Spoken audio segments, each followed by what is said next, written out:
Good morning, everyone. How are we? It was funny, just as we went live, I've obviously got a window by here. You can see the lights coming in, and there's this absolutely ginormous bee just outside, and they're buzzing around trying to get in. Very distracting, but funnily timed. Very funnily timed. Good morning, good morning, good morning. Great to see everyone in the chat. Great to see the activity already. So thank you for being here with us. How are things? How's everything going on this lovely sunny Thursday morning? Let me know. How are you? Where are you tuning in from? And what are you working on? What are you doing? Um, I've been working on another pet project. I think that's the our what's the word I'm looking for here? That's kind of our thing as developers, isn't it? We just collect all of these kind of personal projects that accumulate and accumulate. Has anyone ever finished them? I don't know. Why do I look like Linus? Uh, I don't think I do. Um, but please tell me more. um, but if I do, I don't know the answer. So thanks for the question. I can't answer it, I'm afraid. Um, yeah, let me know. What are you working on? Yeah, what are you working on? Um, I've been, as I say, working on this kind of personal project. Um, I won't reveal too much, but it's kind of like a good kind of app, giving back to people, being able to help them out with like financial knowledge, basically. And I've got some ideas that I think no one else is doing, so I'm just in my spare time trying that out, seeing how things go, and you know, just working on something. So a bit of fun. Um, about yourselves, we've had some really interesting projects over the past few weeks, like using AI to tell bedtime stories. There have been other different ideas as well. It doesn't even have to be the personal project. Could be the day job as well. Obviously, careful what you share there, of course. But yeah, just let us know what kind of tech you're building with. It's always intrigued to see how we can align these sessions to what you're doing. So let me know. And of course, let us know where you're tuning in from as well. But today, the plan is we'll do our usual deal. We will go through kind of the latest updates from GitHub in the changelog, and then we'll just dive in and start doing some coding and stuff. So today, as you know, Clue is in the title of the show today. I figured we'd do a bit more with Model Context Protocol with MCP. We've used it, in the past, of course. But what I'm thinking today is just where I've been using it on this personal project and a few different areas. I was just thinking it could be good just to go back because equally I'm really curious what you're all using in terms of MCP servers. I won't spoil that. I was about to say one of my favorites right now, but I'll come back to that. And yeah, we'll go and build a couple of things. I've got a few apps here. We've got our GitHub game. Was that the one I want? No, sorry, GitHub demo CLI that we were building, and also that kind of arcade that we were building a little while ago as well. I can't remember if I've showed the latest on that one, so we'll take a look. We'll take a look. So, Link, I'm unable to see your name. It doesn't come up on my screen because I get an aggregated view across Twitch, LinkedIn, and YouTube. But I see this message here, so I'll bring it up on screen. From a test perspective, I'm starting to look at using Playwright MCP to discover edge cases that get missed. Playwright was the one that I was thinking of. It's the one that I've been using a ton of recently. Because in case you missed it, it's now available by default in the Copilot coding agent, so the one you can assign work to in the background. And I was like, it's been a while since I've used the Playwright MCP server. on Copilot agent mode, so kind of in the IDE. And it was just amazing testing out my user interface and having that superpower of being able to see kind of like the runtime errors and the the things that don't render quite correctly, and then it can kind of see that and go, oh, let me go and fix that. Try it again. That didn't quite work. It's been really great from that perspective. So yeah, that is exactly the one that I was thinking of. So there we go. Thank you for sharing that. But yeah, others, please let me know in the chat. Let me see. So we have got. I'm going to go back and actually look through the chat now. Good morning, Zika. Gabrielle. Hello. Nat, good morning. Bill, good morning. I'm sure people in the chat will let you know if they hear of anything there. Mihalis, good morning. Violetta, hello. Varun, good morning. Inside, I still don't know why I look like Linus. I'm sorry, I don't know the answer. Square Peg Makes Games, good morning. Varun, you're working on developing a foundational model for drug discovery while parallel developing multiple agents that could help the whole process that would automate the automation. Oh, that is very meta. I'm assuming you have some kind of background in like medicine or something like that there, but sounds like more on the research side. So really fascinating, really fascinating. Pablo, good morning. Helen, hello. Helen, you're from Sydney, Australia, currently working on development gigs, custom automated workflows and custom GPTs. I'm hearing a lot of automation from folks this morning. Is kind of what you're all working on. What have I been working on? In fact, actually, one of the things we'll work on today is automation. So hold that thought. We have got more for you. I'm a big fan of automating things, though. Like whenever I set up a repository, and I was telling a friend this over the weekend, I think. We were just talking about like developer experience, and I was saying how one of the first things that I do when I start a repository is create a dependable.yaml file, create my dev container, set up my GitHub action workflows, and now as well my Copilot instructions, my Copilot setup steps, and make sure I have those foundations in place before I start doing any work. Just because it then accelerates me in terms of what I'm doing. There's just an interesting discussion about kind of their practices, how they work, and we were talking a little bit about that. So that was a fun conversation. So yes, automation is good for sure. Hi Shakir, hi Surly. Oh, and that is a horrible freeze frame. Let me just take that off.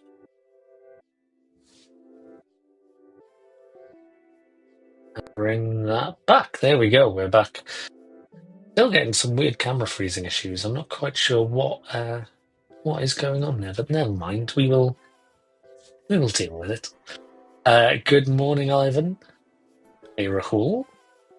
Abhinav, hello. Ketch, hello. Rifatul, hello. Nice to meet you as well. And hi, Praveen. So good. Again, keep the conversation going in the chat. Let me know. Let me know what you're working on. What tech stacks you're working on. What kind of projects are you building? All of that kind of stuff. Always good to know. I'm sorry, I'm just wiping a load of crumbs off my desk. Clearly, I was snacking at some point and left a mess. Right, so shall we jump in? And hey, Zena. Hey, George. Good morning. Hello. There we go. LinkedIn user from Brisbane, Australia. I love Brisbane, and I love Sydney, actually, as well. The two places I've been to in Australia. So there we go, Helen, and LinkedIn user. I'm afraid I don't see your name. But from Brisbane, Australia, working on universal aggregated asset platforms for industry to manage B2B, B2C, A2A. I'm assuming that's agent to agent, probably. Interoperability between users and machines. How to find backing when it fits all of the gaps in existing models. Yeah. And is that, I guess, supply chain related is kind of what I'm hearing? But anyway, interesting, fascinating project. I can imagine fills a lot of gaps there, as you say. Working on a social media platform using the Mern stack, kind of like Reddit, but better. Well, I look forward to seeing it, Wade. Yeah, look forward to seeing that pop up. Um, good. And actually, I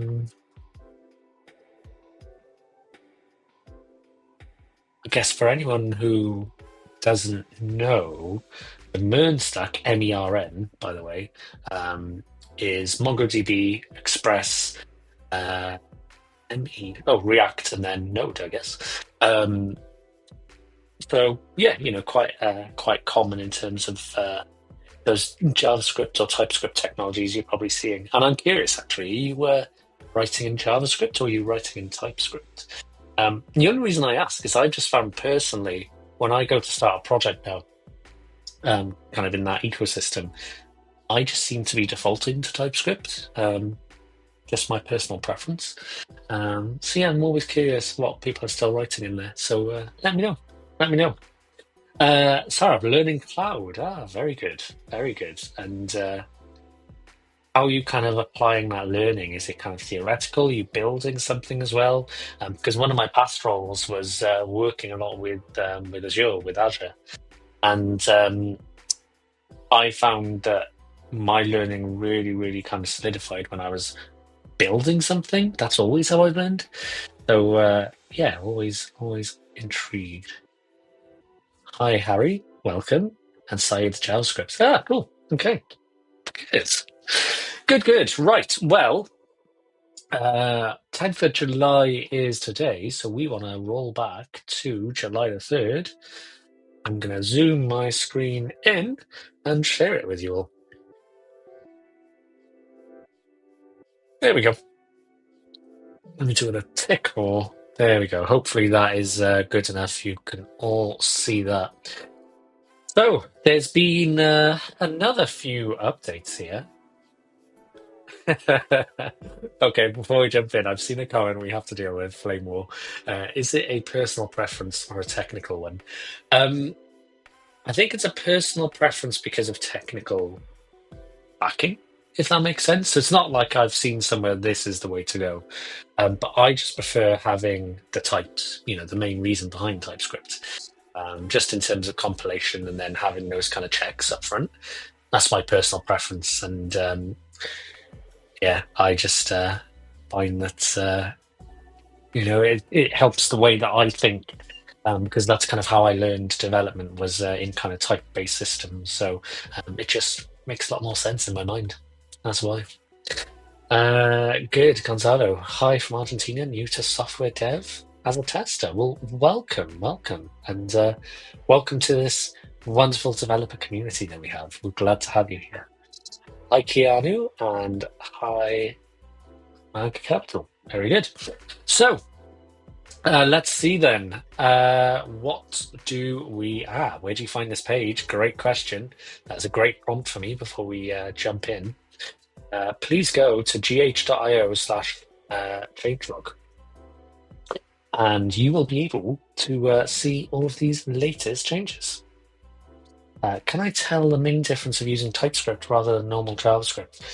Yep, it's types, basically. The fact that you can now, rather than having just untyped variables and something that could be like a string or a number or something else, you're able to set explicit types in the code, which then when you get to compile time, there are certain things that the type checker might go and find where you're assigning in one place, but then it's a string somewhere else, and where you'd catch those things in runtime, they'd manifest as like strange user behaviors, and you're able to catch them ahead of time. So again, going back to kind of my personal preference, that's why, because that's just the background that I grew up with when I learned programming, was kind of type-based systems. So I have a suspicion that my doorbell might go in a moment just for a delivery. So if it does, I will be back. Waiting for the door to go. But let me see.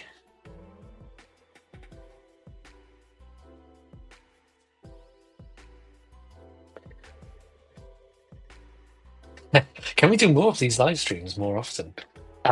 We do. So we do these weekly, at least, and we have one at this time every week, and we have one 11 p.m. my time, so 2 p.m. Eastern.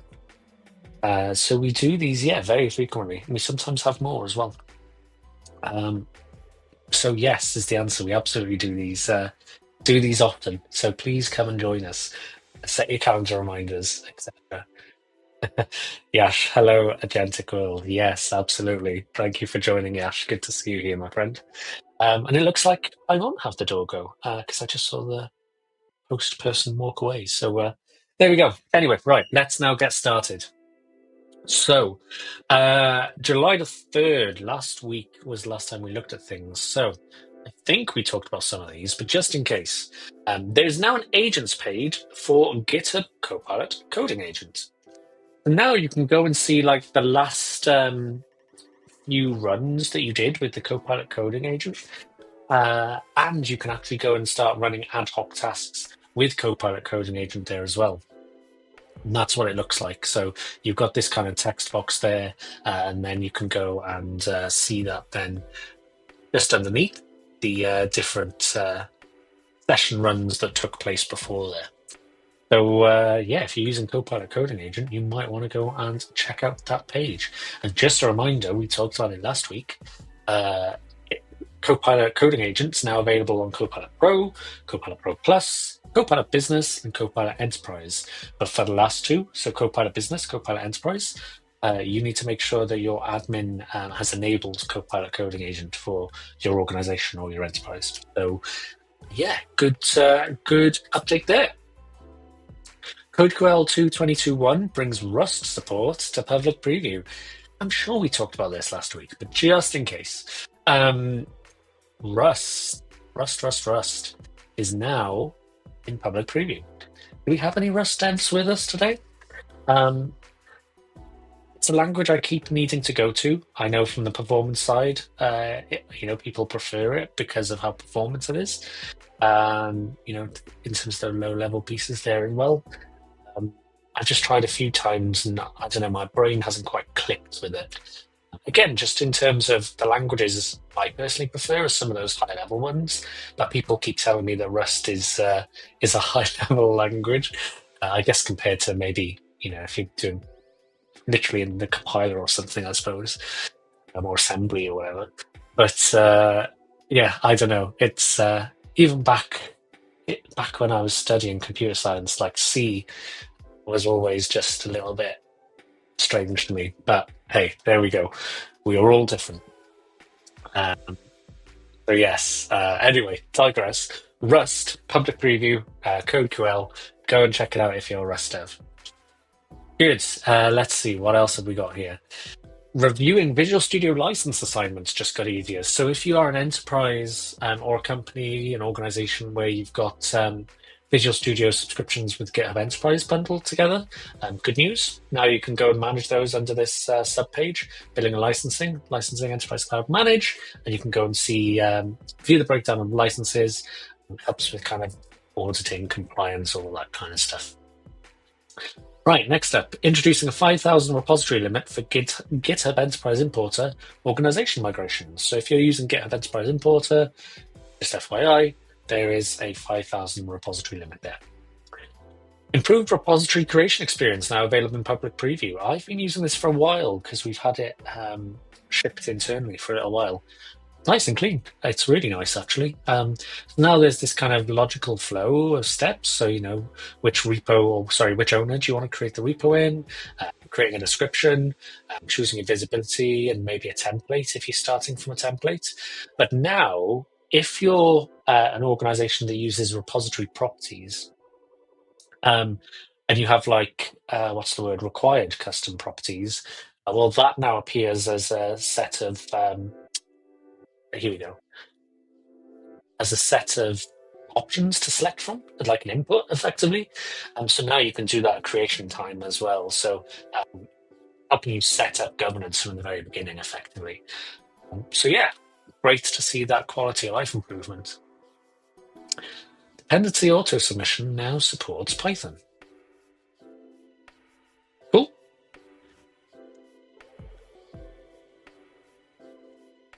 So it was previously Maven, Gradle, and .NET that supported it. Now Python is enabled. So in case you don't know, dependency auto submission uploads a snapshot of a repository's dependencies to the dependency graph submission API. The dependency graph then can see the full transitive dependency tree of the project, which is useful for generating SBOMs, dependency insights, and dependent security alerts. But you have to enable it in advanced security. So that's something you have to explicitly enable there. Okay, let's see. Copilot code review, now generally available on GitHub Mobile. So, yeah, let's see. So, code review now generally available. Critical step in shipping high quality software. Go to any open pull request, request a Copilot review. Okay, so you can just select Copilot from the reviews tab there, I guess. Haven't tried this yet on mobile. Used a lot on desktop, but mobile haven't used it there yet. Copilot generates comment, determine the next step. Cool. Good stuff. I guess you can either apply or resolve them then from the mobile. So great, on the go. Love that. Copilot coding agent now supports remote MCP servers. So yeah, I guess if you were using MCP, you've been, well, relevant for the stream today, I suppose. You normally have to have the tools installed locally. So that might be an NPM package, that might be a Docker container running. Whereas now, one of the things that's kind of evolved in the MCP spec is the ability to have a remote MCP server, so hosted elsewhere. And there's two kind of protocols, HTTP and SSE, are the main ones that kind of I'm seeing pop up with those types. And so now, rather than having to locally, you can just call that third party. For example, GitHub has a remote MCP server. The one thing, though, just to bear in mind with the Copilot coding agent one, it's in the docs somewhere. So Copilot coding agents, well, there we go. These two caveats here. So coding agent only supports tools provided by MCP servers. So if they have resources or prompts, it doesn't support those. And those remote MCP servers, if they use OAuth for their authentication mechanism, Copilot coding agent doesn't support that at the moment. So those are just two caveats to be aware of with that one. But yeah, good to see that. As the MCP spec is kind of evolving and the industry is rallying around it, coding agents and Copilot in general are getting some of those pieces brought in. So good to see. Right, delegate tasks to Copilot coding agent from the GitHub MCP server. So this is cool. You can go and basically use the GitHub MCP server to hand off tasks to Copilot there and to the coding agent. I don't think that needs any more explanation. That's kind of intuitive there. And of course, it doesn't matter what editor or AI tool you're using if it supports the MCP server. And is it any MCP server? That's the remote GitHub MCP server. Okay. So yeah, as long as they support the remote MCP servers, then you can go and use that one. Good. And finally, let's go take a look. New Copilot chat features now generally available on GitHub.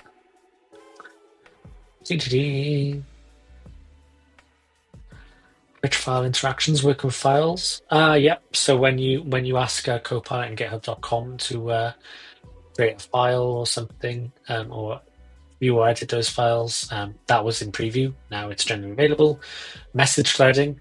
Don't know if you know this, but you can kind of fork your messages, so you can go down different paths. That is now generally available. Enhanced attachments there as well. So if you paste large blocks of text, you can convert them into attachments with one click. Cool. Good. So lots of quality of life updates there. So just a reminder, th.io/changelog. Take a look at that link, because then you can go and find all of the things that we just looked at. This is where I removed the banner. there we go. So we're going to get building in a sec, but before we do, I need a drink. I need to catch up on the messages here. If I want to join GitHub as an intern, what should I do? Seems really fun there. It is very fun. No day is the same. It's all there's a lot going on at the moment. We're shipping a lot. We're doing lots of fun things. I guess take a look at the careers page is probably what I would say. I guess that's the place where they kind of post what roles are open, and I suspect with internships as well. Um, yeah, so that's what I'd say is take a look there. But like in general, I think like anything, if you're talking about like how to prep to try and get an internship somewhere, it's a case of having a good portfolio, having something that you can kind of show and tell that you've kind of been working on, and uh, yeah, just being able something to kind of hone the skills and hone the craft a little bit there. So that's what I would say is find that thing that you want to work on that you can kind of show. Because again, I mentioned it a few times, but I'm someone who definitely learns by building. And equally, if you can build a project and then build it out in the open, build it as open source, and then other people contribute it, like that's a great story. So think about what that project is, because I think we talked about the team from Home Assistant before, but Paulus started Home Assistant because he just wanted to automate some smart lights based on the sun. And now you look at it, there's like a whole kind of ecosystem around that with devices and devices they manufacture, and like the community rallying around and supporting that. So if you start a project and build out in the open, who knows what might happen? Uh, yeah. So again, Andy, take a look at the careers page. Is what I would say there. LinkedIn user, hello.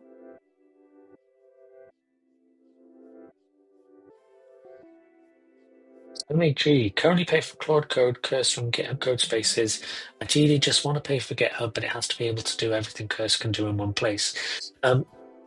You said Codespaces at the end. Did you mean Copilot? Because Codespaces is super useful for spinning up those dev environments on demand, but Copilot has a ton of capabilities, and I think some of those that might be interesting to you based on what you talked about there is Copilot agent mode as well. So being able to have that agent kind of experience in the editor. So yeah, definitely go and check that out.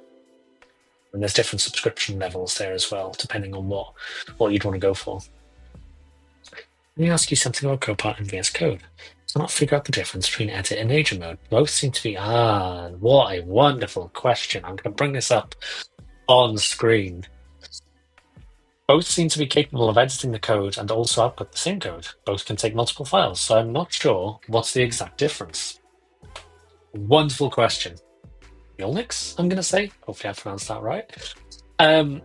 So think about it this way, and I'll kind of talk about how those features got built over time as well.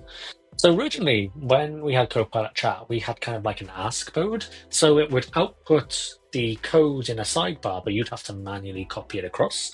And then we got like smart suggestions where you could go and like click a button and the AI would figure out where it needs to kind of put that code back in. But then we had Copilot Edit. And what that brought in was, the capability that you've described, that you can start explaining what you want in the chat, then Edit goes ahead, it goes and updates the file, which is great. That's a great kind of experience. But how many times have you kind of used, whether it's that tool or another tool, you've made some changes, you've made some edits, you go to build the code, you go to test the code, it doesn't quite work. There's something that isn't quite right. Maybe it's failed linting tests. Maybe there's some references that haven't been imported or whatever it may be, right? Whereas agent mode kind of takes it a step further.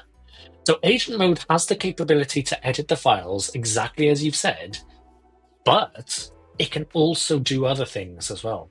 So agent mode can run these MCP tools that we've been talking about. It can interact with MCP servers. So things like using Playwright to go and understand and kind of view it as if it had a web browser. The GitHub MCP server, like being able to access issues and things like that. Or even something as simple as the built-in tools in VS Code with Copilot of like being able to view and run things in the terminal, being able to see the errors or the problems that have come out as well. So what that means is it becomes a lot more capable. It's able to kind of run for itself. And you can configure that, like if you wanted to just kind of keep on running and auto approve, or you can just say, no, I want to go and approve each step that kind of comes in. And what that means is rather than just editing the code, it will now go and build the code. It can now go and test the code. And because it can see the output of that, it can then go, I just made those code changes, but the code doesn't build and I'm seeing this error. Let me go and make some edits. Okay, I think that should fix it. Let me go and build that again. Great, the build worked. Let me try the tests. The tests didn't work. I need to update the tests for the new code. Let me go and do that, etc., etc. So you start getting this kind of agentic kind of experience. It's able to kind of work for itself there. So that is the difference. So hopefully that helps. Will this stream be available offline? Unfortunately, I have to attend a meeting now. Offline in the sense that you can watch it later. Yes, you can go and visit our LinkedIn page. You can go to our YouTube page as well. It'll be available on both of those. So please go and take a look there. LinkedIn user, unfortunately, I don't see your name, but tackling automation challenges for data ingestion and transformation pipelines, also using MERN, N8N. I've heard a bit about that recently, actually. Make all Dockerized either on local servers or VPSS. Cool. Sounds good. Thanks for sharing. Milnix, no problem. Very, very happy to take all the questions that come in. The swords. Yes, I am a big sci-fi fan. You can probably guess which one. But yes, always gets a mention. Take a look at the career page. Take a look at my portfolio. Yeah, so I'd say take a look at the careers page is the best bet. Any cool tips and tricks that you've found that might not be well known? Oh, this is what we're going to do today. So thank you, Blurb. Honestly, we're just going to kind of explore, and I'm just going to kind of talk through my thought process with things, and we'll probably break things, but it's cool. That's why we're here, right? That's what we do. And yeah, we'll just kind of experiment a bit. So let's do that. Everyone, Rohit from India, exploring back-end development. Love Copilot, great to see it. Thank you for being with us. And yeah, I think, Milnix, to your point, to the follow-up question, agent mode, is it always better than edit mode? It depends. I think it's what you want to get. Like if you know that you've got some very specific changes that you want to go and make and you don't want Copilot to kind of go off and start doing other things, then edit mode will help keep you kind of on that kind of narrow fixed path. Whereas agent mode, naturally, because of the nature of it being more agentic, it's going to go and start running those other tools and try and fulfill the criteria, whatever the criteria was. So yeah, I'd say if you've got some kind of almost very narrow kind of requirements that you're looking to kind of go and implement, maybe it's better in that scenario and you don't want Copilot to go off and do some other things. But if you're okay with that, agent mode's great. Let's see. So there's different tiers. So for individual use MAG, Copilot Pro is one tier, and then there's a higher tier called Copilot Pro Plus. One of the main differences is how many premium requests you get between those two, and also whether you get access to some of the models as well. So take a look at the comparison page. They'll be able to kind of show the difference between the two there.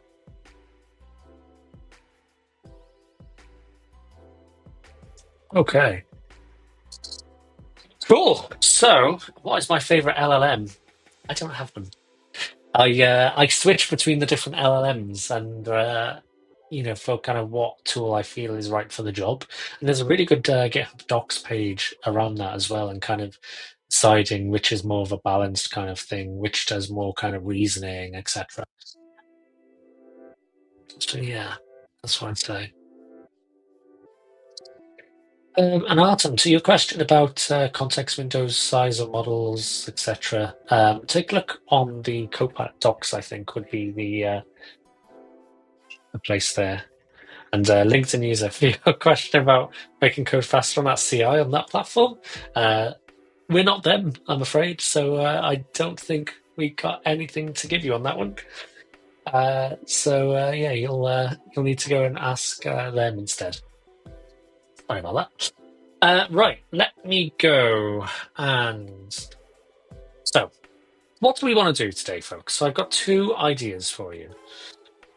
And I'm going to bring them up on screen as well. These are, one's a public repo, so the first one that I show you is public. You can take a look at it. The second one I haven't made public yet. It's still private. But we've got either this kind of demo CLI extension. And what that does is it's kind of used to help automate some of the things that you need to go and do with demos. So things like creating issues, creating discussions, creating pull requests. It's there to kind of help that when you kind of spin up a repository and making a GitHub CLI around that. So that was one of the things I was thinking that could be interesting. And there were some people talking about automation earlier. And Kiva, I can see in the chat, Golang, is that a happy face or a sad face? Curious what your thoughts are there. But yeah, whenever I'm writing the GitHub CLI extension stuff, I'm typically using Go for that. The other one is using this kind of OctoArcade thing here. And we've showed it before. We haven't showed it in a while, but it's effectively an arcade with GitHub-themed games. Happy face, your favorite language. Good. There we go. Well, glad to hear it. I'm a fan of GitHub as well. So let's see. So yeah, we can either do the demo one, or we can go and do the arcade.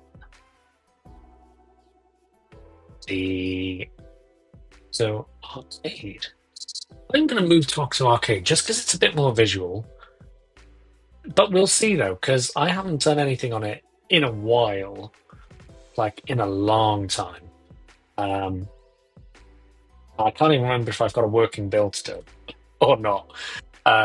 So this might be a very, very quick attempt at this.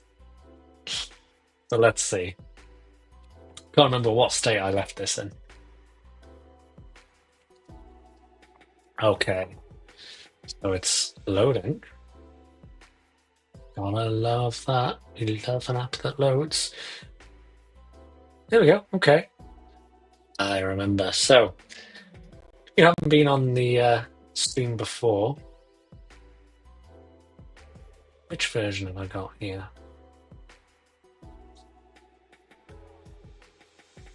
There we go. I still have the leaderboard version set up here. But you know what? Yeah, let's just play this. There we go. We'll start the game. So it goes and lets you match the different OctoCADs. I've definitely got some UI issues right now, though. See how this is kind of tucked behind the navigation bar? So there's some things that I remember now. There's some things that I was fixing. No, not that one. Oh, that was the same one. Great.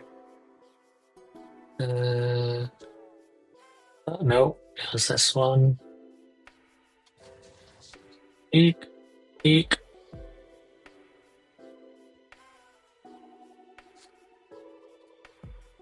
Terrible at multitasking. But there we go. So you can see there's this kind of fun little game that I was working on. Still haven't been getting it to a point where I've released it yet, but I'll probably remove the leaderboard stuff if I wanted to release it, just because I want to make it like a static app rather than having a back end and everything, and just make it really simple to deploy, etc. So there's that one. Then I also made a brick breaker kind of version. And then the ball is like the GitHub logo, the OctoCAD there. And then, of course, the bricks, are the contribution graphs. Final score 270, so that's good. And then how far did I get with Pong? don't remember finishing this one. Ah, yeah, this was the problem. This was the problem.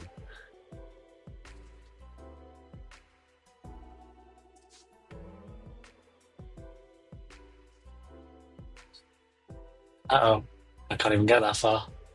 I can't even move my mouse all the way to the top, so the paddle can't get there. Yeah, it's kind of hard actually. Like, I found that I wasn't really able to beat the computer on this one, even on medium mode.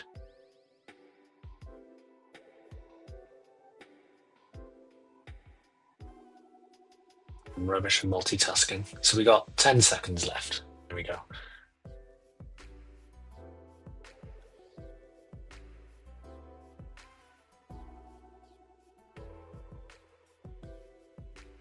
Gone. There we go.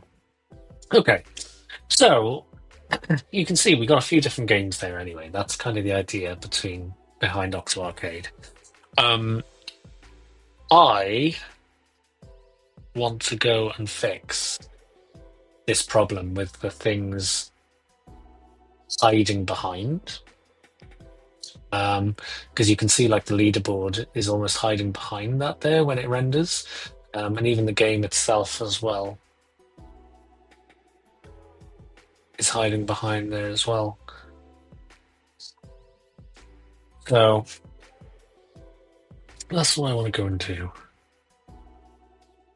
I think. Right. So how do we approach this? What do we do? And I'm in Visual Studio Code Insiders, by the way. That's what I'm using right now.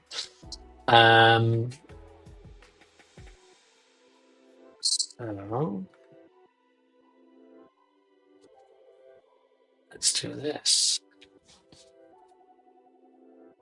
So we've got our Copilot setup steps. Have we got our Copilot instructions file as well? We do. Let's just check that out, see how it looks. Oh, it's not a travel-based application. So I need to go and update that. Oh, but I'm in a branch as well. So let me just go. Just going to off screen, quickly check that branch is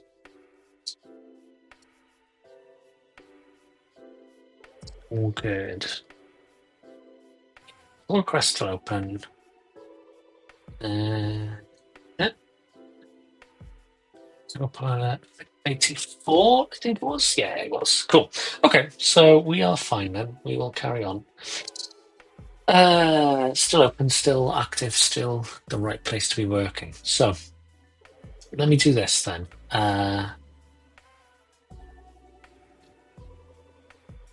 Do one other thing quickly. Yeah. Just changing some configurations around. There we go. Cool. Okay. Let's go to Sonnet 4, agent mode. And before we do anything, I'm just going to say this is a prompt that I found I keep using, or a similar kind of variation of this, is something like, based on the code base, please can you update the instructions file for accuracy? Please make sure to keep the structure, my headings, etc. As is. Thanks. Because yeah, we got a good. And there's one other thing I'm going to do, which is I'm going to call Copilot instructions there. So you can see what I'm doing here is building up this context. So, we're saying, right, you can go and take a look at the code base. You can also go and you're going to need to update this specific file. So it's just me kind of being explicit to Copilot on these are the things you'll want to go and use. Go ahead, do your thing.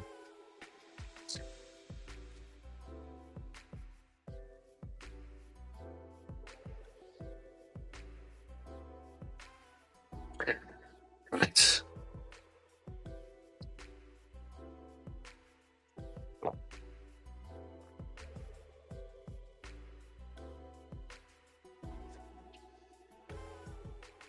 Oh, well, that is doing its thing.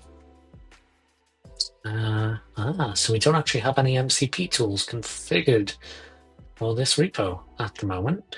So there's two that I can think of that could be useful, which is being the GitHub MCP server and the Playwright MCP server.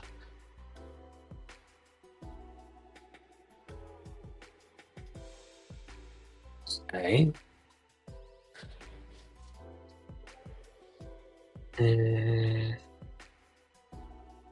Oh, okay. So it's just explaining what it's doing. Cool.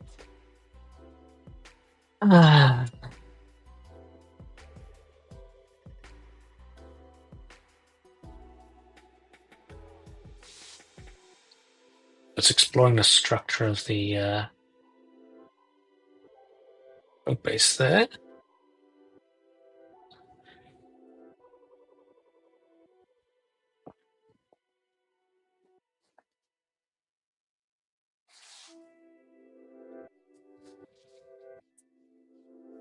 All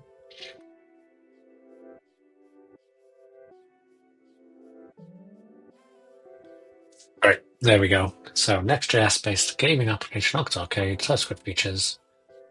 Yeah. Right.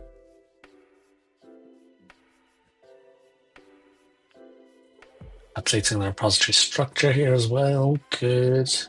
And this is important to keep up to date, by the way, because this is the context that Copilot uses then when it's going and making changes. So I normally have a line in there, something like, as we make some changes, keep this up to date, kind of. But good. Okay. So that all looks fine. We'll keep that. So, next up. Just gonna bring this off screen 1 second. Go back to my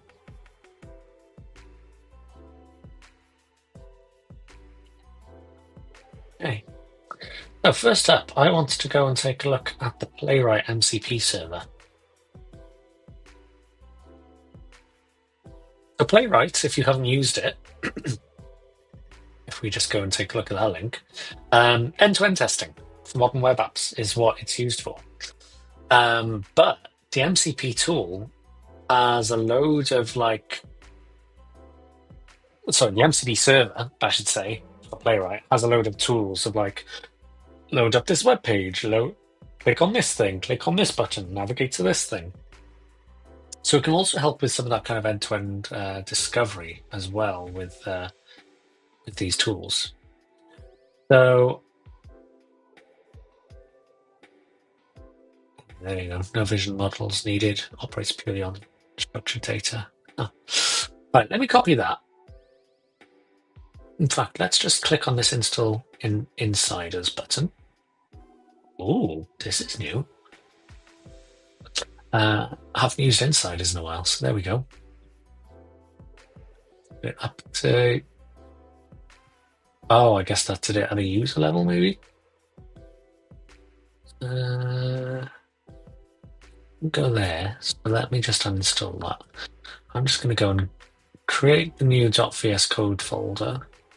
Oh, I'm going to try to anyway. JSON like that. Then we'll go back to the browser, copy that.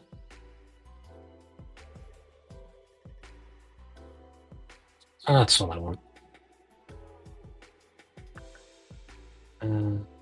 We don't have insiders there. That's fine. We'll just copy this. Boop. I think it's just servers instead in VS Code. There we go.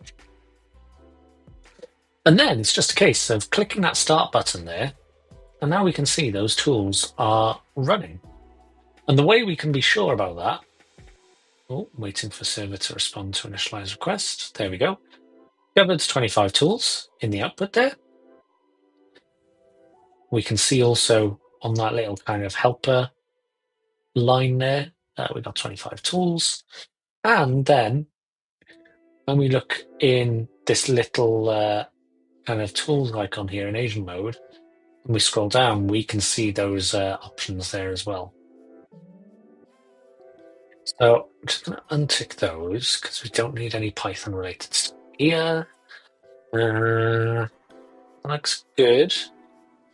But what I'm going to do first is I'm going to stop my terminal running. Actually, before I do anything,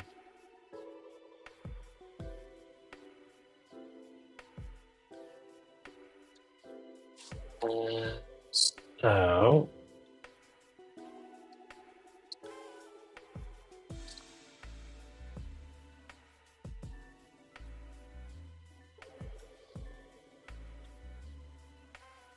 I'm not calling my end. And while we wait for Copilot to do that, there's so many terms being thrown around, like agent mode, chats, edits, etc. Can you clarify any of them? I pay GitHub each month. What does that tell you to? Yeah, let's take a look.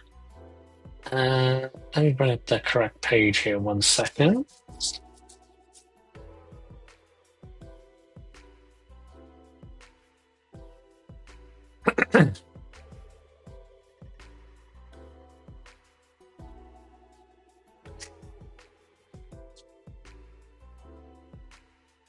I'm going to post the link in the chat as well, so you got that. Oh, but there we go. This is the useful page that you want to see. So, Sturdy, to your point on the Pro, this is what you get. So, unlimited code completions, unlimited agent mode and chats with GPT-4.1, and then there's a certain number of premium requests that you get. So that'll be to some of the other models. So like the Claude models, for example, Gemini 2.5 Pro, and there are certain multipliers for those. So what I would say is click on, this link. I think it's in the section down here though, as well, with plans and pricing. But there'll be a certain number of premium request calls then that you get as part of that. And so each kind of call has a multiplier, and that's effectively it. In terms of access to the different pieces like chat mode, edit mode, agent mode, that isn't restricted by a SKU. You can use any of those. It's just which models you can use, how many calls you get as well. Sometimes some of the features are tied to certain subscriptions, but the ones you mentioned there, you should be fine trying out on the subscription you've got there. So hopefully that helps. Let's see here what's going on.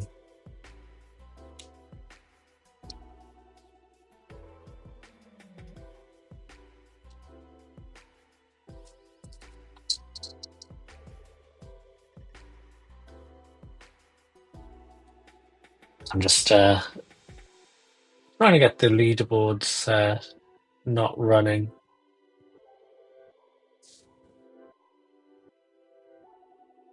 One second, just so I'm not calling my back end all the time. If we do, it's not a big deal. There we go. Okay, great. So again, Copilot to the rescue. And we just set a certain environment variable, and we're good to go. And just to show you that, there we go. Because I already made that functionality, because I was like, well, I don't know if I want to have a leaderboard on there or not.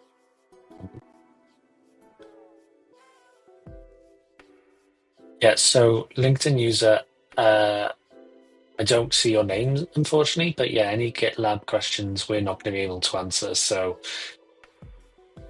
that's different company, different platform. So I'm afraid won't be able to help with those ones, I'm afraid. So maybe best working with that team to go and get the answers you need there. So sorry about that one. Right, so let me see here. What I want to do now then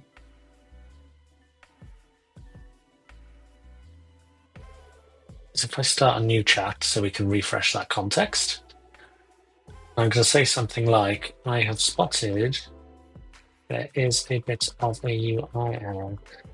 Seems like the main content of any page starts behind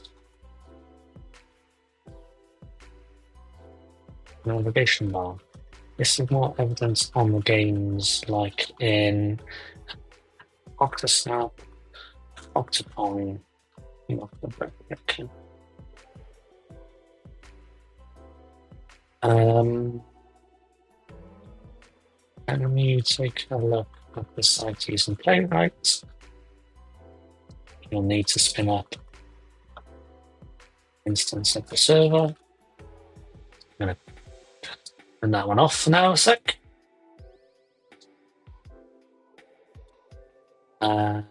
Please take a look at the instance.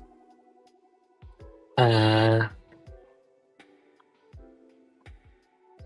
investigate. So, I want you to see the magic here of this. Like, this just blows my mind that it can do this. Had a lot of fun on another app. Right, so it's just going to sleep vibe while it goes and waits for the server to start up. Fair enough. Right, that's done. Right. It's going to try and navigate to the site. And what's opened up on another page, and I'm just going to do this. Like that. So there we go.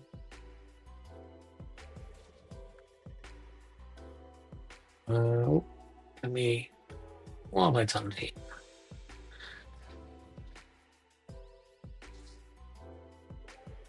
Let's do this. We'll do it like that. Right. I'm going to just allow this in this session to kind of keep running so we don't have to keep clicking continue. But you can see, no hands. I'm completely hands off the keyboard here.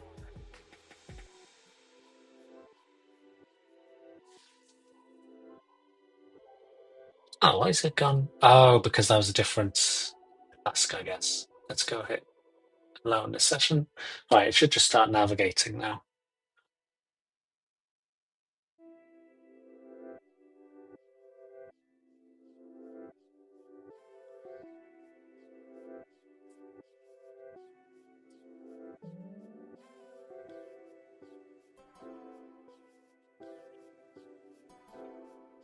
Closes the browser. It's done what it needs to do. Before it does that, though, sorry, I wanted you to take a look when the game is actually loaded too. Let me take a look. Let me play the game. So Pong. So I think it's very visible in those. Do that before you build your plan.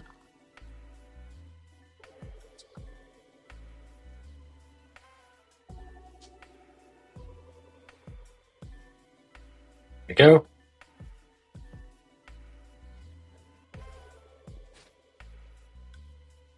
Oh, so the old server was still running, but anyway. Put that in there. Go.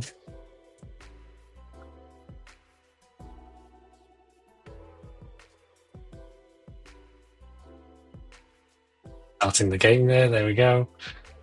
Just trying to, I can just make this full screen, I suppose, can't I? Oh, how did I do that before?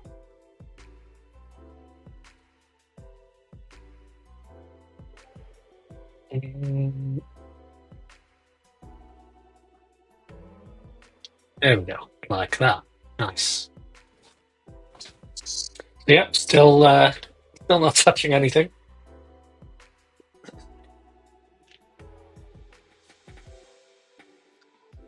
And this just blew my mind when, like I said, I was working on another project and it was kind of just exploring and looking at the different pages and seeing how things are working there.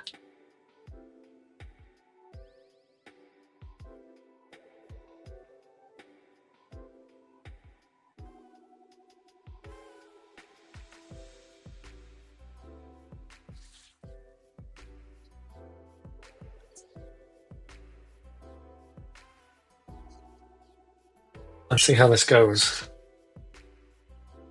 I was trying to get it to fix it before, but I didn't actually have Playwright installed. So I wonder if having Playwright installed will help us.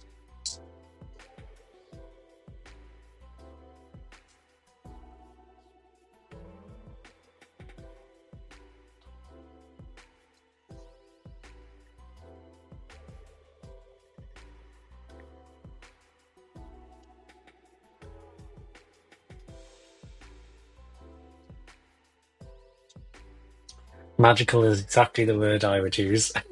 That's how it felt, LinkedIn user.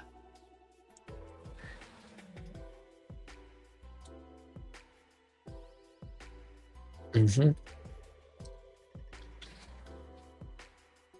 Yeah, the context. Okay. That sounds reasonable. Proper top padding to the main content. You fix the linters. Okay. Oh.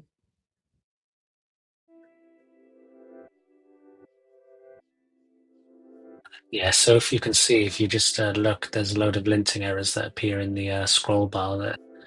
It's just going ahead and, well, fixed. Great.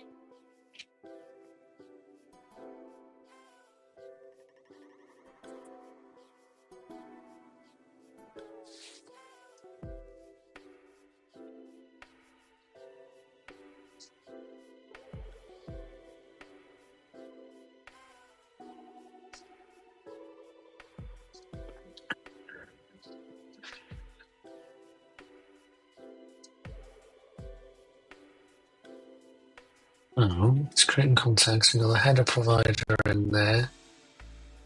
I got it. So we're doing more of a global kind of header compared to what we were doing before, I guess.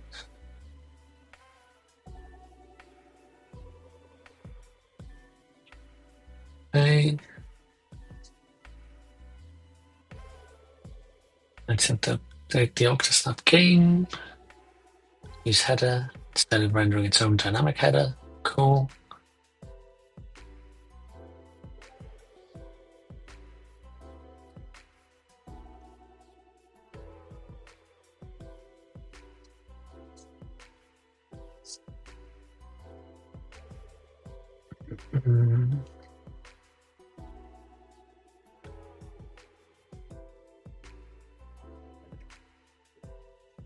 Yep. We'll continue. Thanks, Copilot. Let's go and see what's going on. Pong is going to use that.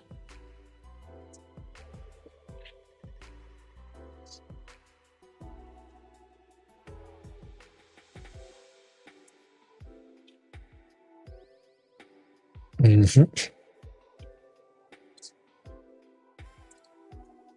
Yeah, it's just going through now and updating what it's calling on those kind of downstream pages, the actual game pages themselves.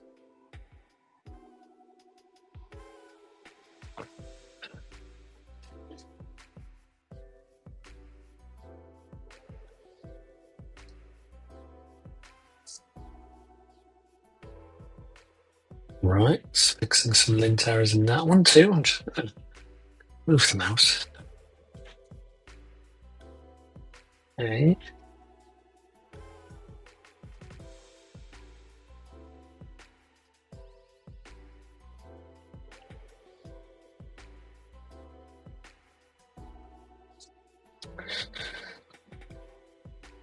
Oh, I'm very curious if this is going to do it. Because there's another MCP server that I found I've been using.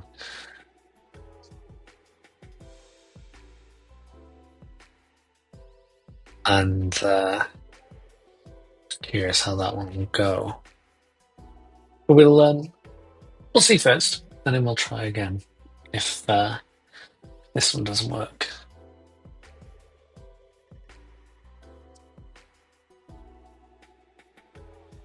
Worry about break time. For now. And here, use the MCP server. Yeah. Let's check It's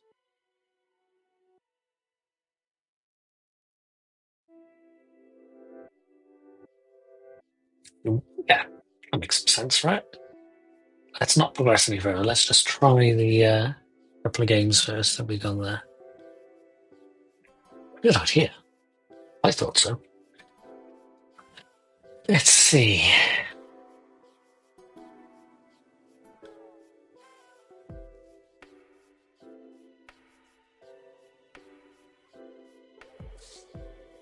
Oh, no, you already did that, no? Yeah.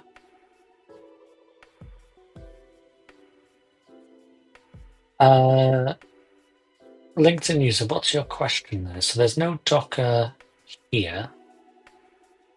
I'm just curious what your question is.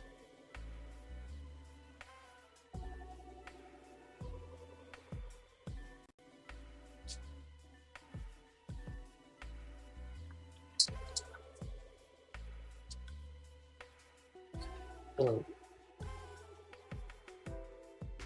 look like it's fixed anything. Not closed the old server down either. But hey, maybe a re-render will.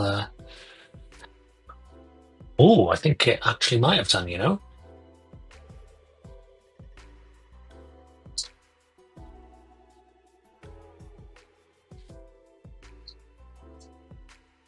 It's fixed it.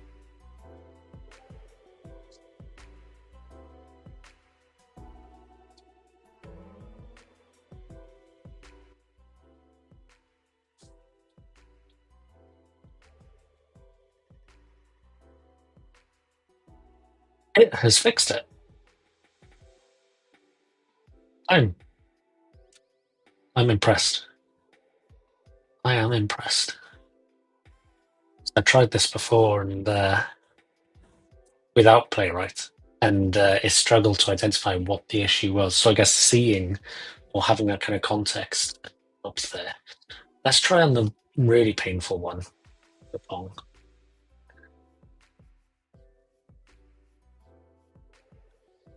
Oh, nice. Okay. That is cool. So which MCP servers am I using? Right now, just Playwright. Just Playwright at the moment.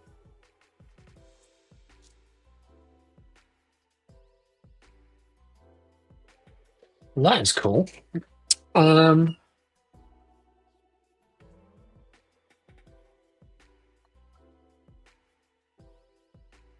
Let's fix that. The one thing I don't like is this little gap at the bottom there. And actually, let me just have a look at one of the other.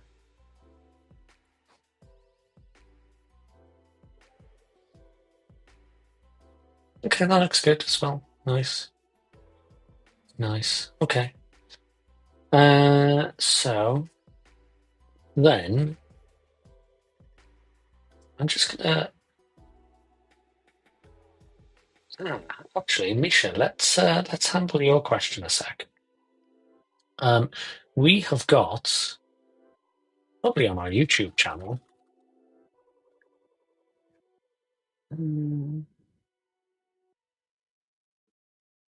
Where is it? Let's go past. Yeah, I did. If you go to our YouTube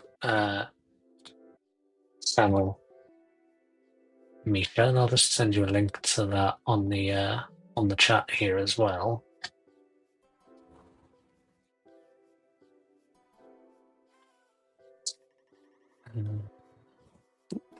There we go. And let me bring up my screen. So if you scroll down on that page, you'll see a playlist of GitHub for Beginners content. If you go to some of the older sessions in that playlist, that will be a good kind of starting point. It helps you start from like Git, creating your first repository, uploading files, adding code, creating pull requests, merging pull requests, and then gets you started with some of the Copilot stuff as well then in our most recent season. So yeah, take a look at those because they'll probably be helpful there. Otherwise, the other thing that I recommend, and I'm just going to put a link in the chat again, once I make sure I'm on the right page. Yes, I am. Very good. Is skills.github.com. Let me bring that back on screen. There we go. Oop. So you can see there's a number of different courses from the first day on GitHub, like introducing yourself to GitHub, communicating using Markdown, through to how you review pull requests, how to resolve merge conflicts, what code spaces is, all the way through to things like Copilot, to actions and code security then as well.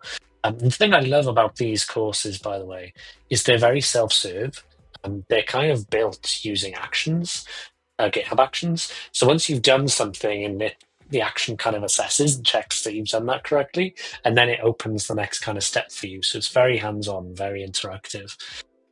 So yeah, take a look at those two.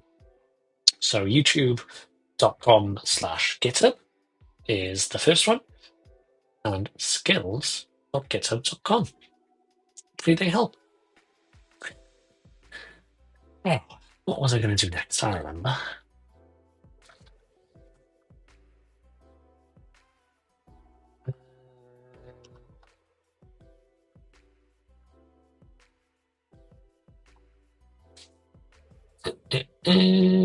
Bear with me.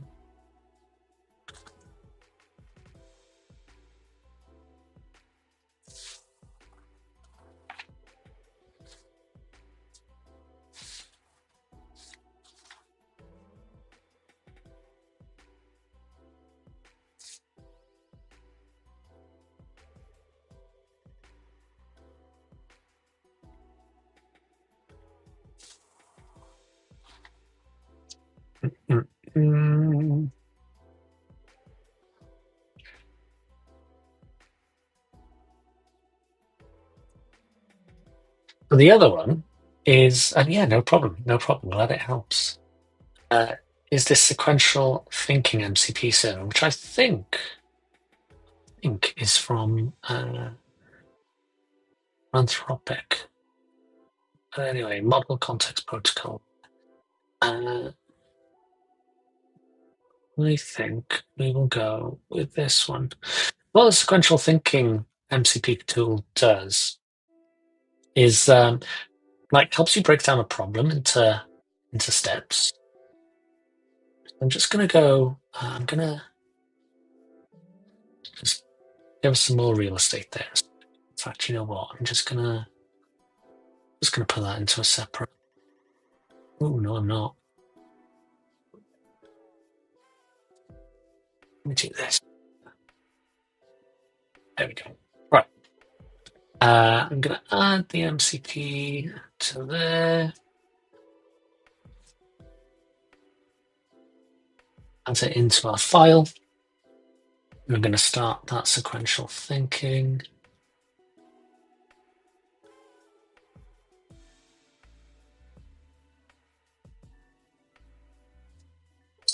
And yeah, I understand that, Michelle. It can feel overwhelming. There's so much to kind of learn of what's GitHub, coding, AI, etc. Just take each bit at a time. That's the only way that we can learn these things. And I think as long as we keep progressing and we know a bit more than we knew yesterday, that's the main thing. So don't compare and kind of look at these are all the things I don't know, but do I know more than I knew yesterday? And am I progressing? I think that's the way to look at these things. Hopefully that helps. Okay, so let's do this. What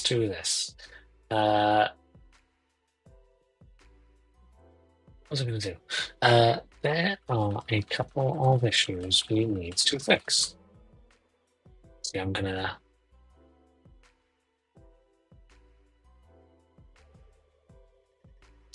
See what I'm going to do before we do anything? Can you fix the payload code? And you also apply the same change to... What was it? It was... the book breaker.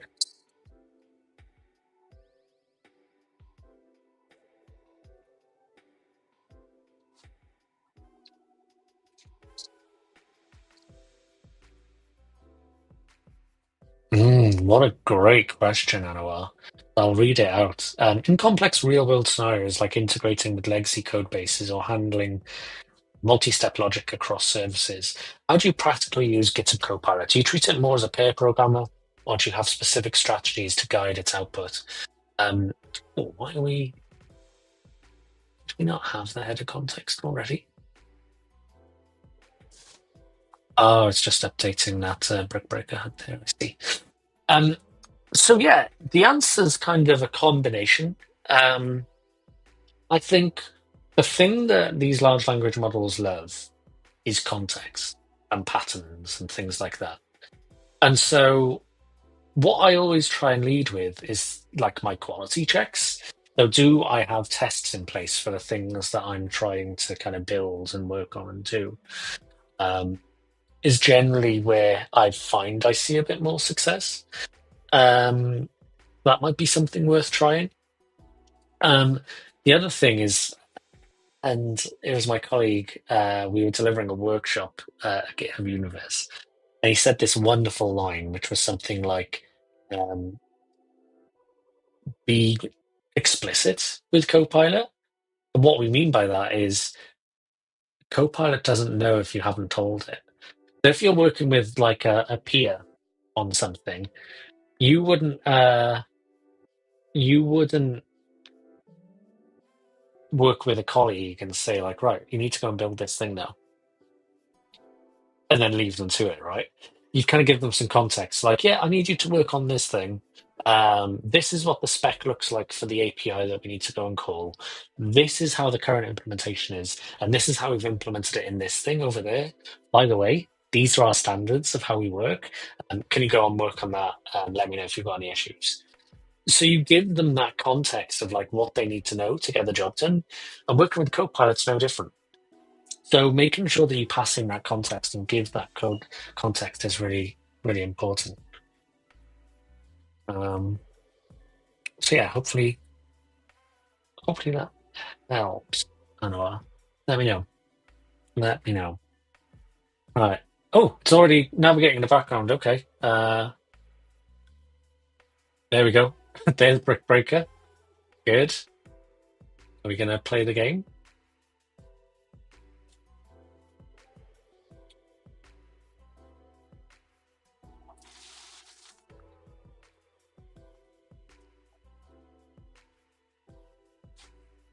Oh, love it. Now, obviously, yes, I've got some issues with kind of sizing when I'm in that horizontal mode. Sorry, like a phone mode, like vertical. But we could see the spacing was very good, though.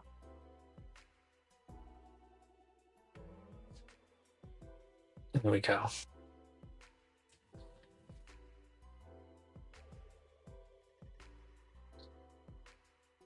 I closed it. Never mind.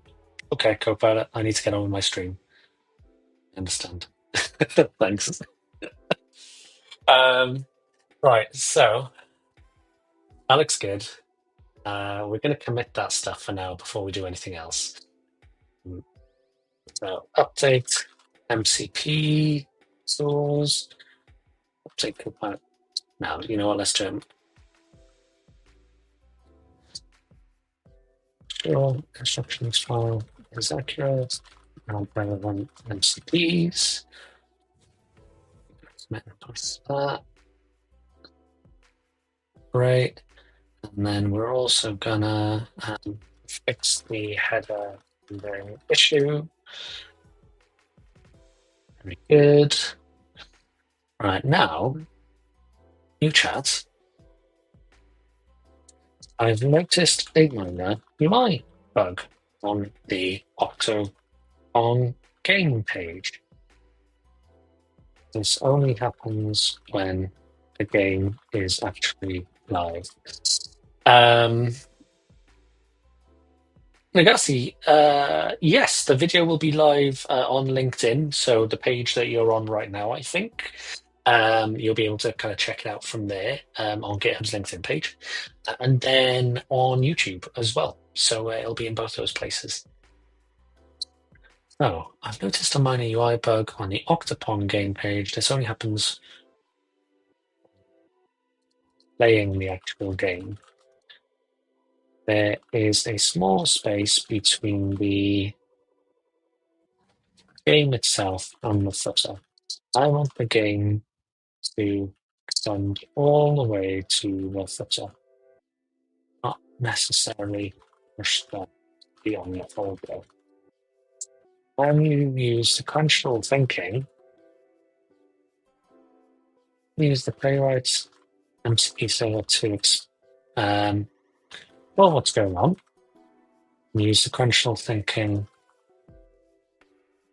Yeah, use sequential thinking to build a plan of action.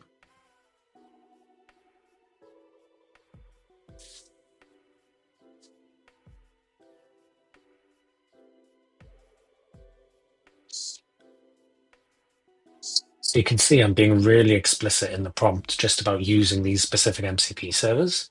Oh, what's happened there? Looks like it stopped the chat. I'm going to try again. I'm also going to close the tabs I've got open.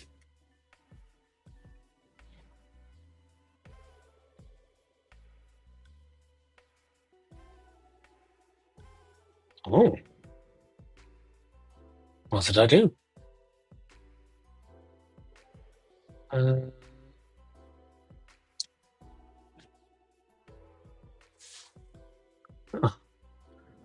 me close them. Let's try again.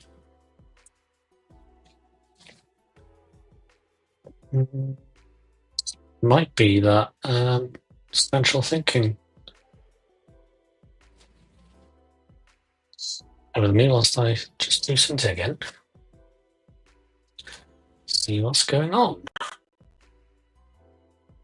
Oh, we made some good progress so far. We fixed the header issue, and I promise I tried fixing that manually a while back, and I just couldn't figure it out. But hey, Copilot and Playwright to the rescue there.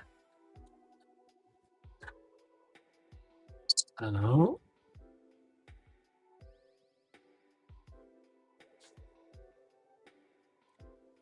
I'm just gonna remove the MCP server.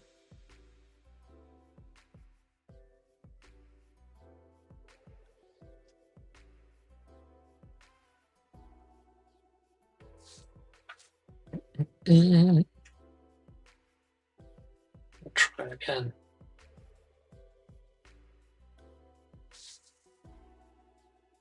Yeah, seems to be that it was the server.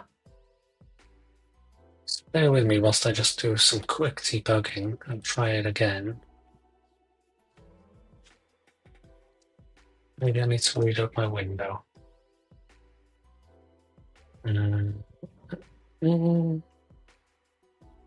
Just going to start the servers up, and I'll bring my screen back up in just one moment where I've just done a couple of bits here.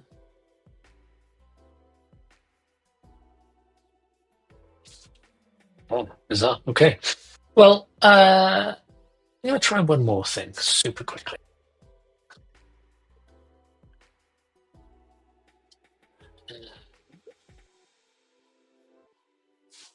And then I'll bring it back up on screen.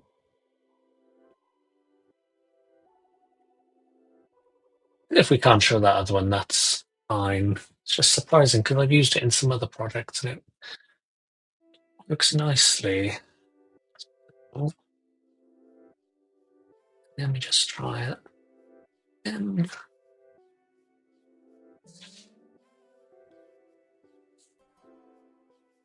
nope, doesn't want to play ball today. Never mind.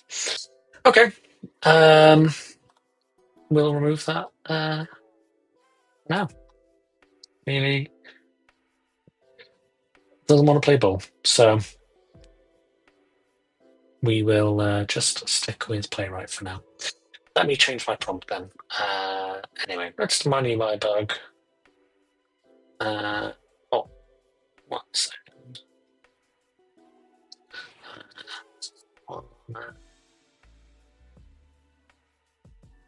Bridge over.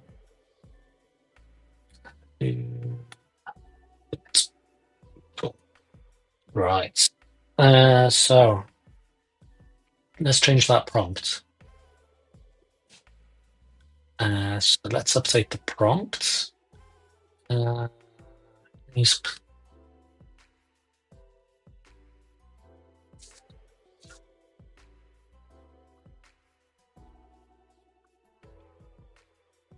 it that way. Let's try it without the specific tool.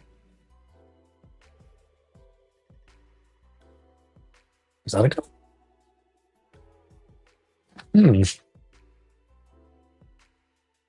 Right, so it's spinning up the server. Very good.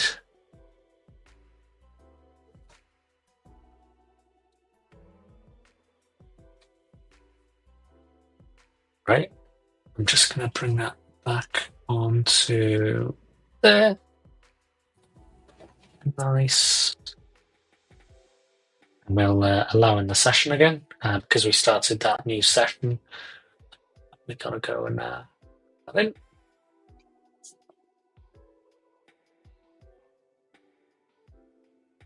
Oh, it doesn't look like it here though. I think it's more prominent when it's in like a large screen. Yeah, there's a space. There we go.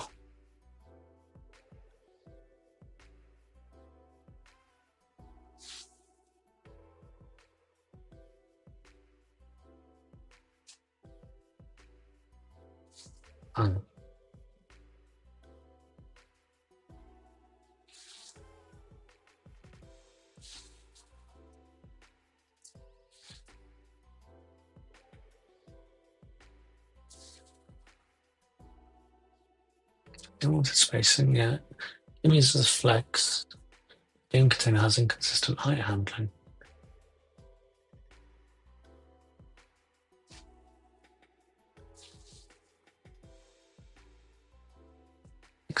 Yeah.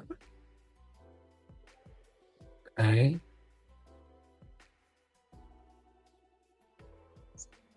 Just doing a H4 in there. I think we may have tried some of that. Let's try it. At the point we think you've resolved it, please make sure you load as ancestor change. I think incremental.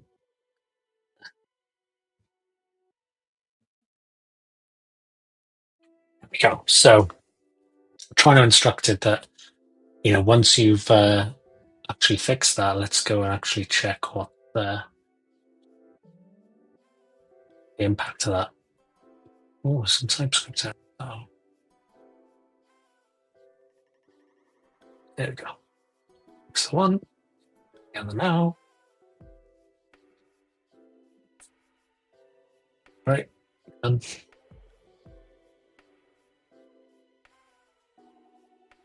Let's all that.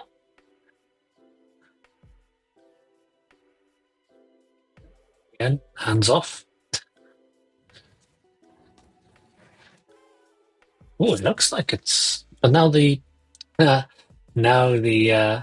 UI has disappeared there. If you notice, I can't see the paddle or the ball.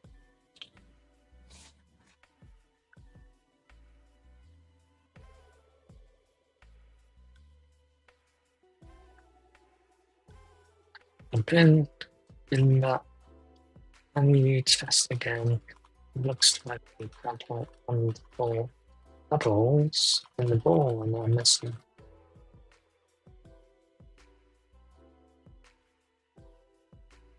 Yep. Exactly, the board vanished. Now let me bring that there. And side by side.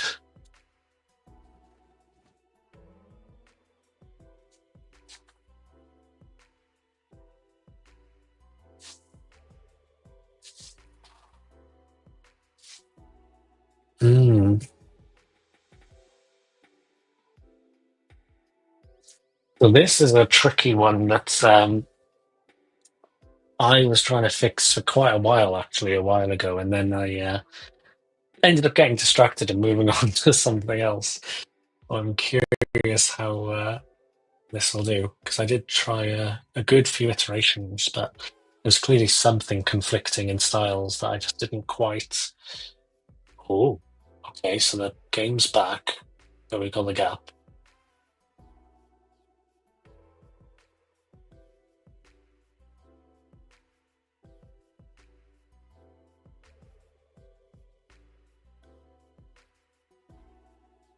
All right.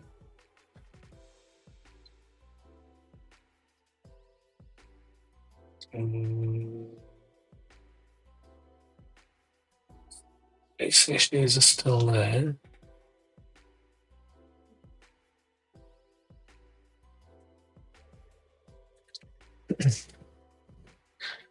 And you check in game once again. Basic issues are still there. The requirements are the game is playable, pedals are visible, and is usable for the player.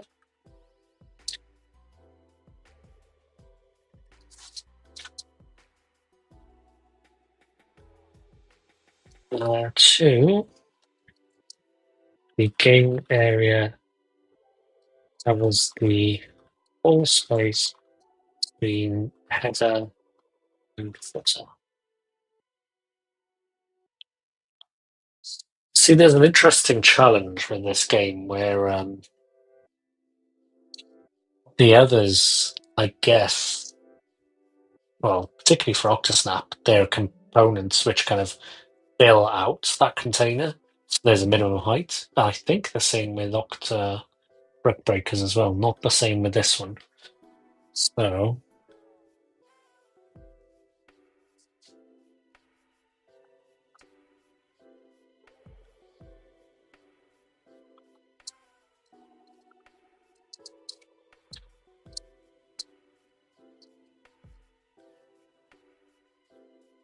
we'll see. We'll see how we get on.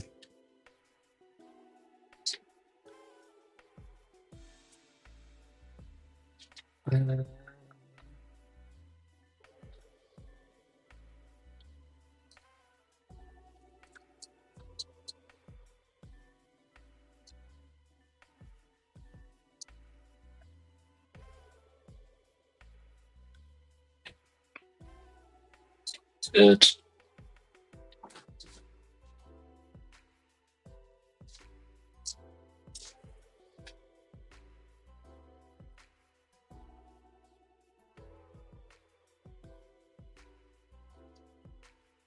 I'm going to play instead. There we go.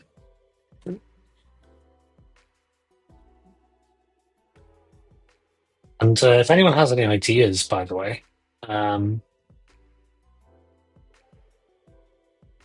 let me know.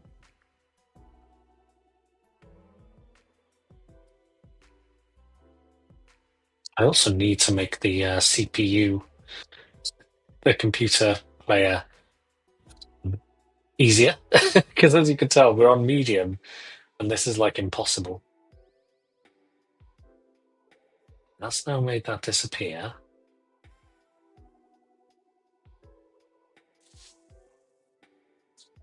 Let's see.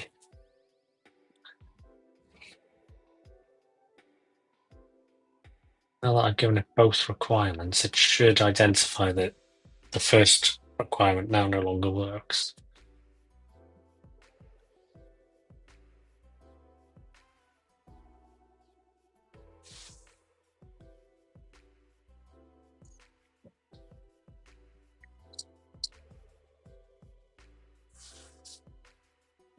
Both requirements are not met.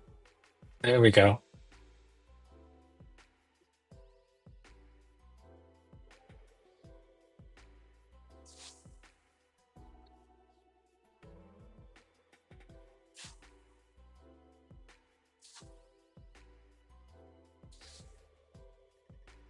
This is what I like, is kind of the output here. Problem is, by removing min height and the rounded LG class, I container's height collapsed to 0. I fixed the spacing issue and making it fill the full space. Oh, that kind of works, but now it's a bit too big. Actually, my requirement is kind of different, isn't it? I wasn't clear on my requirements.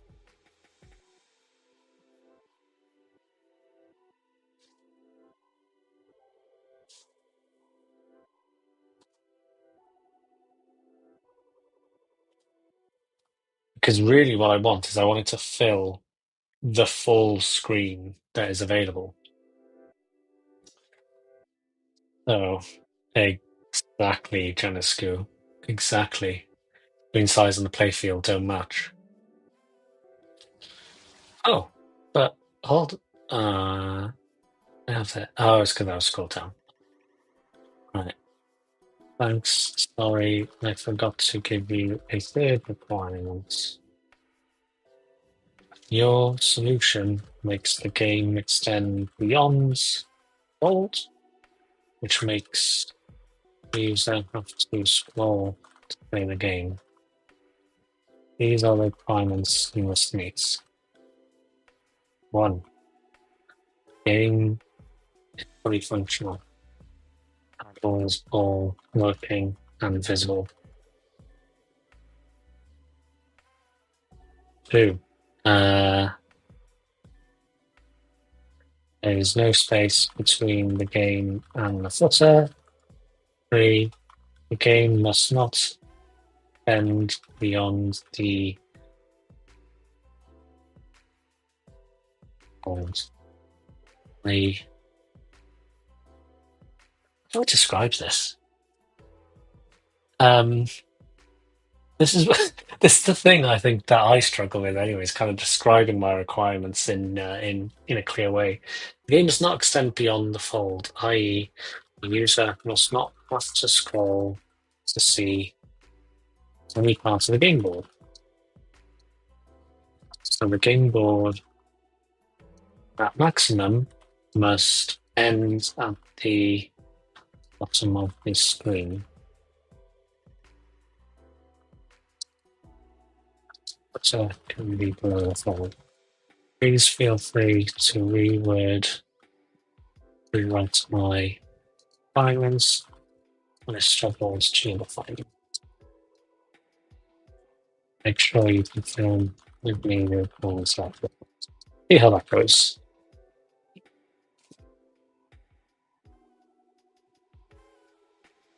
Game is fully functional, no wanted spacing, game fits within the viewport. Yeah, that's literally the word I was looking for.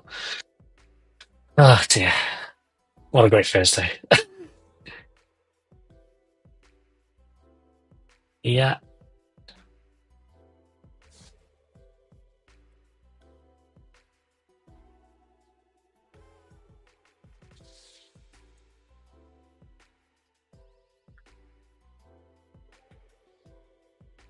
Oh, there we. I think that's done it, no?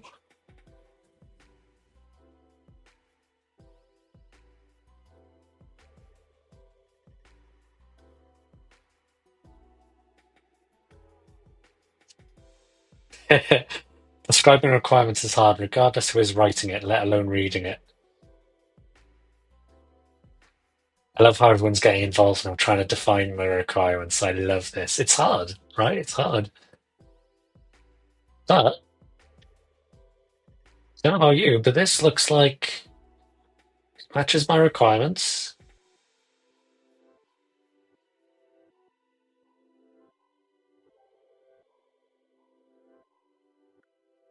And it fits on the version. If we go to a mobile browser, or like a smaller screen anyway, there we go. I feel like that is a win there. Well, looking at my score, it's not a win. I lost 5-0 to the computer, so I definitely need to adjust how good it is at the game. There's definitely some UI things we need to fix in the nav bar as well, but that's fine. Like the main thing that we were trying to solve for is the sizing of that game board there. TDD, Twitch-driven development. Uh, yeah, stream-driven development.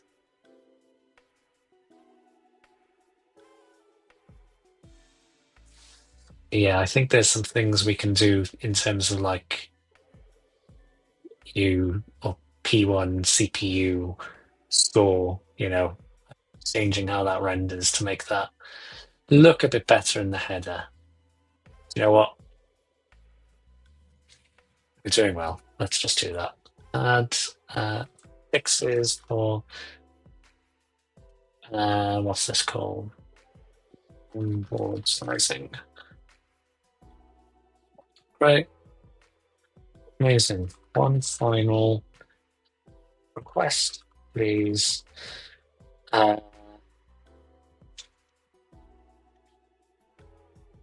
Use Playwright to look at the app in a mobile-sized screen, e.g. smaller width, etc. You'll see the header is a little bit squiff. Maybe we could make shorten some of the HUD, e.g.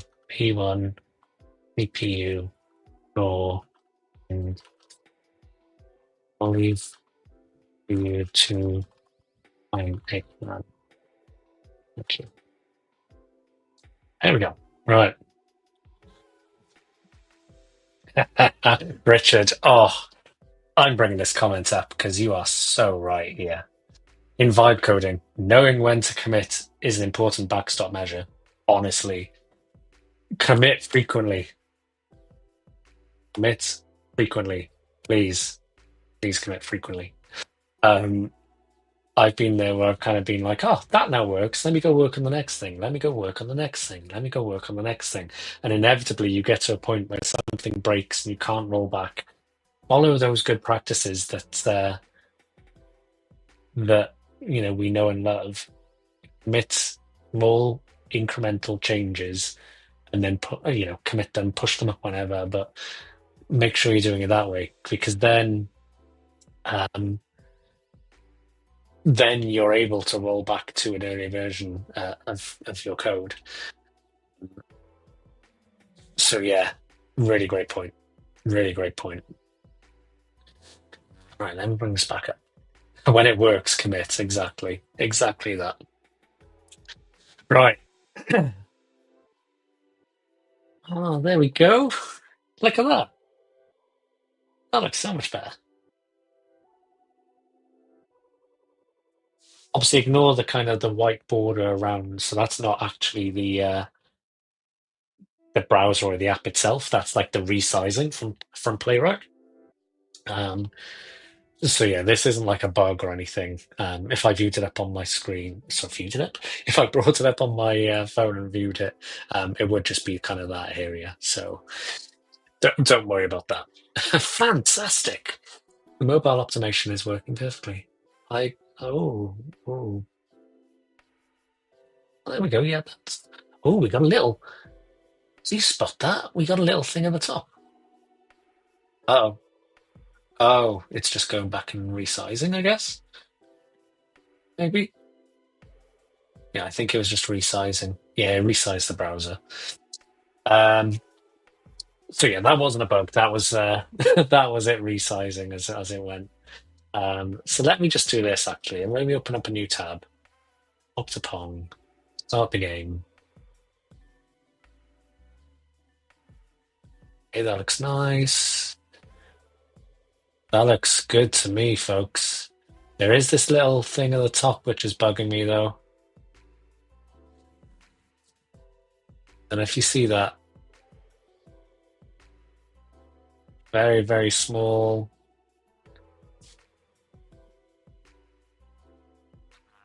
Very small gap.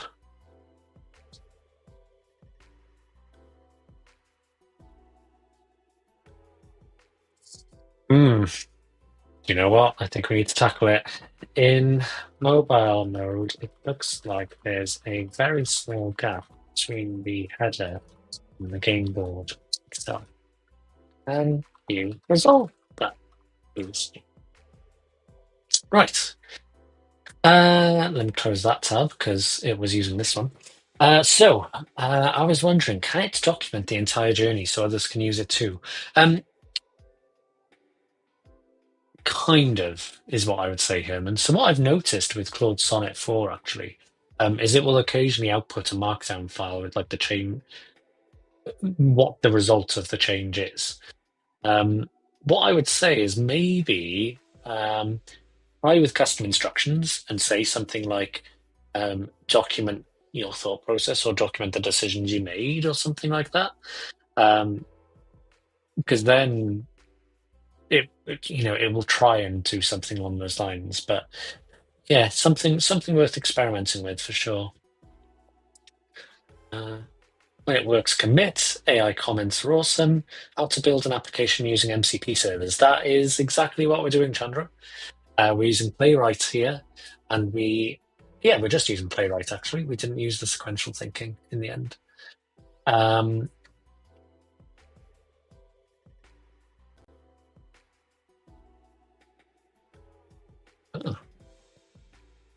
really? Removing the rounded class is the problem?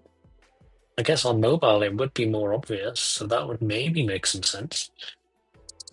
Right. How to build? Yeah, good eyes. Didn't see it. Yes, Aldo. Oh no, that's a scroll. Still there. Oh, no, no, the gap is not. The gap is not gone. Really? The gap is not gone. Unless do I need to reload maybe again? Let me try. Let me try. Hold on. Gap didn't look on to me. Let me try. Restarted the server just in case.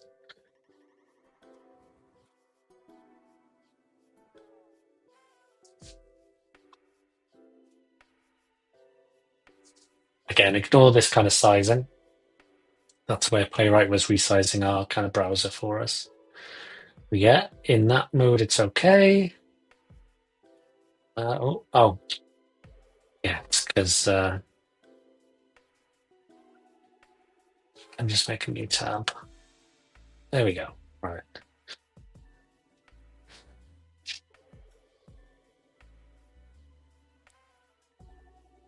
Nope, that gap is still there.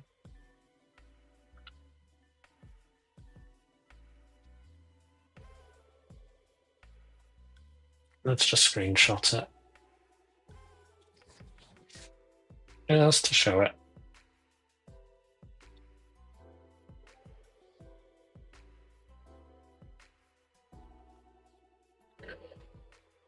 Let's see.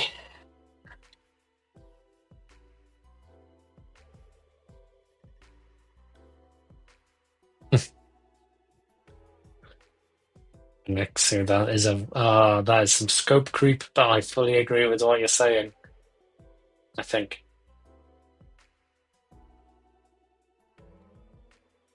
Um, hmm. Could you rotate the phone, then the paddles rotate? I don't know. Oh, let me close to the other tab. There we go.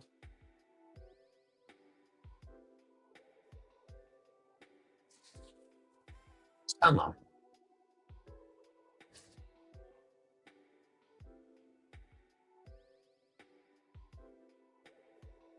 It was running.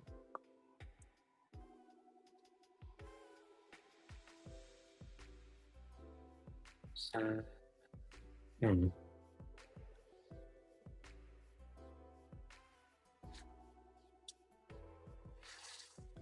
Oh, that's because I think I have a score limit of like 5 or something. So let me just play so it doesn't end the game. If I can last that long. Which I'm not sure I can.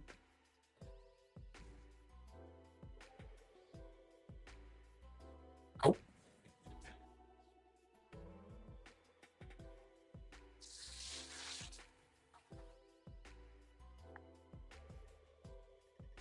Absolutely right.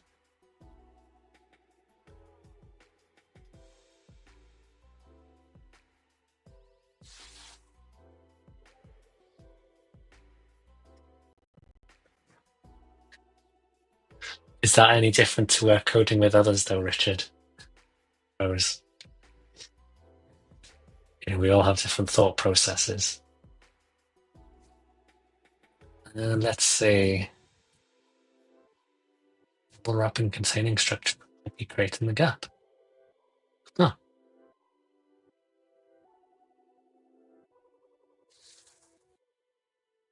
Why do I feel that's going to break the bottom gap? I just have a suspicion that it's going to make a change, which is going to impact that. In which case, I need to be very detailed in my requirements. But either way, in the time we've been here, this has been a good kind of experiment of like requirements and how we need to bring clarity into those requirements as well. Oh, 4 in the morning, questioning life choices. Yeah, I can understand that. Thank you for choosing to be with us at 4:20 in the morning. Really appreciate you, Richard. But equally, if sleep calls, please definitely go back to sleep. Oh, there we go. That looks good. Oh. Oh no, we're hiding behind the nav again.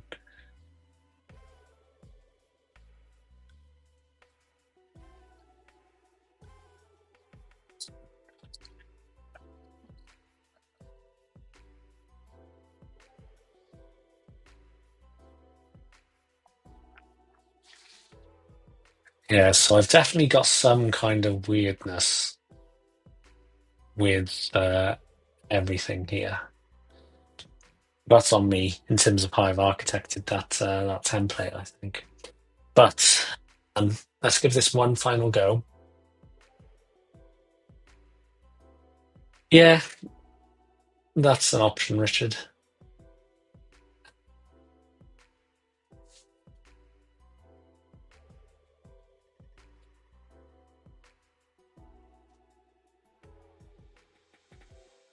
There's actually still a gap on that screen too, funnily enough.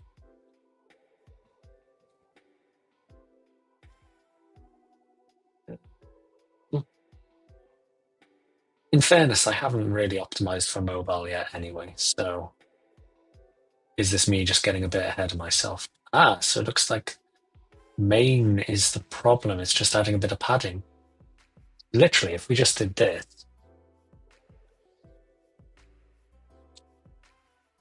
One back.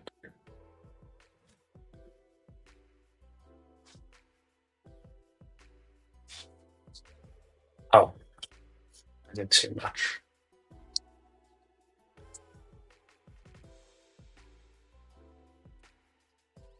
Yeah, I guess there's something about alignment there, isn't there? PT dash as well.